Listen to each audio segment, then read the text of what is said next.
o'lim so'rab duo qilmanglar. Uni hargiz tilamanglar. Agar kimki duo qilishga majbur bo'lib qolsa, aytsinki, ya'ni shunaqa bir qiynalib ketdi, duo qilishga to'g'ri kelib qolsa, shunaqa holatda aytsinki, ey Parvardigor, hayot men uchun xayrli bo'lsa, meni hayotda qoldirgin.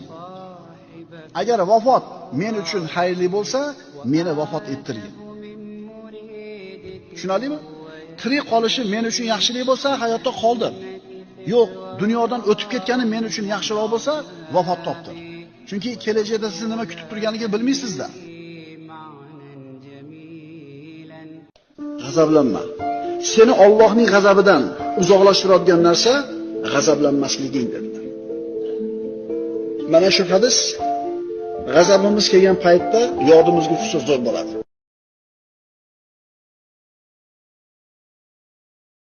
Hech bo'lmasa-chi, birodarlar, sayr qilib qabristonga kiraylik. Eng yaqini shu shaharning ichida.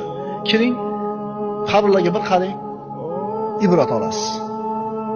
Mana avvalgi darslarimizda aytib berdik, bir yigit iymonsiz, dindan uzoq, shu bir xudosiz bo'lib o'tayotganda, ota bolasini iymonsiz ketayotganligini, iymonsiz qolayotganligini o'ylab siqildi va vafoti oldida bir vasiyat qildi. Nima qildi? Bolam, men o'lganimdan keyin meni ko'mib kelib, mana shu xonaga kirib, 40 kun mobaynida yarim soat yoki 20 daqiqa o'tir dedi. Nima qilaman o'tirib dedi? Jim o'tirasan faqat dedi. Hali yigit otasini ko'mib keldi, aytganidek 40 kun mobaynida 20 minutdan o'tirdi. Keyin Allohni topdi, iymonga keldi.